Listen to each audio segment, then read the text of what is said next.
just a great all-around balanced performance by the Cougars tonight. Coach Braegelmann joins us. Coach, 341.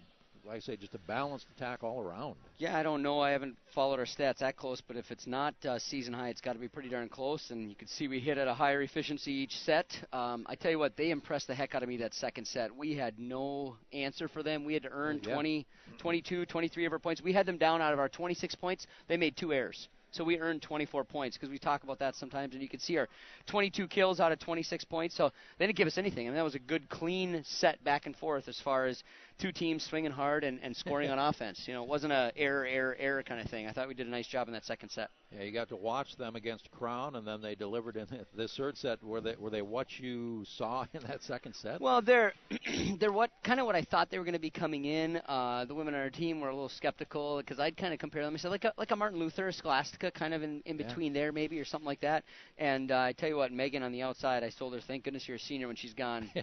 Because we had no answer for her. She had 359, 16 kills, and we were stacking our blockers over there and everything. Yeah. So, and she was getting it through.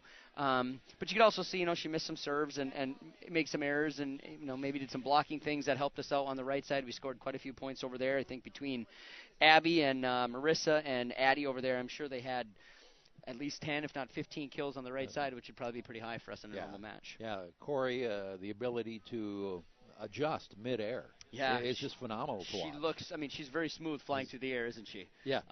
Going off 1 foot, and especially behind the setter and stuff. And finally, she's getting those balls in. Where a week ago, some of those balls were going out of bounds or a little long and stuff.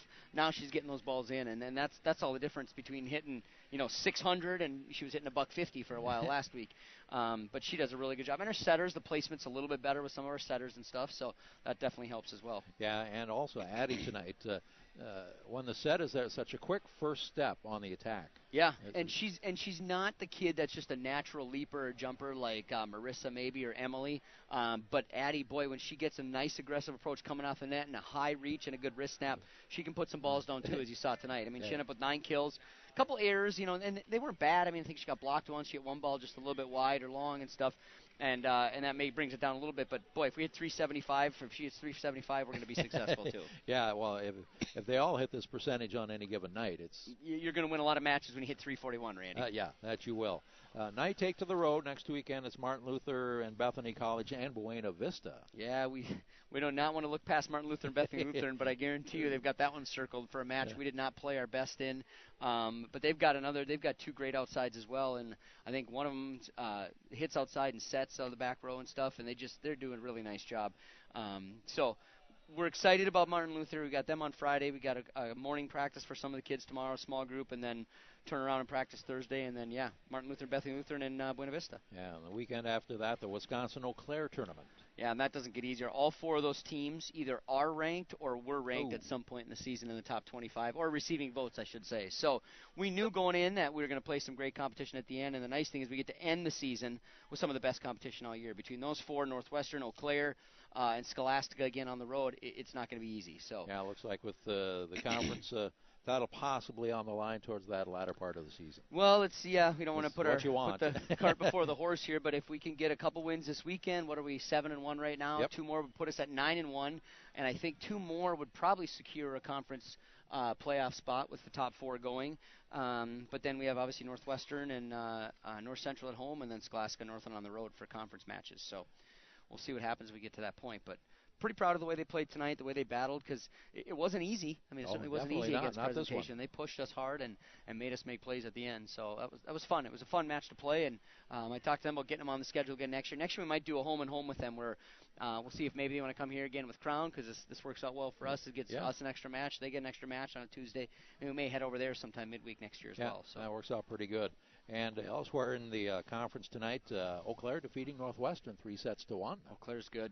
Those WIAC schools are all good. We struggled with those guys a little bit in the past, and that doesn't really surprise me. But Northwestern's been on a roll, so that part I guess maybe surprised me a little bit. But Eau Claire's a very solid team. We played them up in the spring up at the UMD tournament, and kind of had our way with them up there. But we were a little more in system and had more of a regular lineup, and I think she was trying some different things out. So we'll see what happens when they come here. Yeah, and Stout taking care of St. Scholastica 3-0. Okay, and we beat Stout earlier this year, I think, in 5, and then obviously played Scholastica last week. So We'd like the UMAC teams to be winning these matches. We'd like them to win all the matches except when we play them. So. And we notice also Michaela Michaelette's out there in the third set, so the ankle must be. Yeah, I think she did all right. Well. She blocked a little better than she ended up hitting today. Had a couple nice balls, and then just a couple balls where they just end up going a little long or flying a little far to bounds and stuff like that. So if we can get her, kind of like Corey last week, she keeps a couple of those balls in, and that's the difference between hitting 0 and hitting 200, 300, 400, something like that. So, but no, I'm very happy with the way we played tonight. Came away with no injuries and stuff, and not everybody played amazing, but boy, some of our hitters, Marissa, Abby, Addie, and Corey were pretty darn efficient. So yeah, this was just one of those slug fests in the trenches here tonight. I don't know what you guys thought, but I thought it was fun to be coaching and fun to go back and forth some long rallies and stuff. So we had 61 digs in 3 sets and 56 kills. You're gonna be successful. Yeah. All right, Coach, thanks for joining us. Sounds good. Thank you, Randy and Taylor, and we'll see you guys in a couple weeks. All right, and for Taylor, Chad, myself, Randy Bannock, that's it from the Cougar Sports Network. We want to wish everyone a good night, as we'll be back next October 24th with Cougar Volleyball against Northwestern. So, everyone, good night.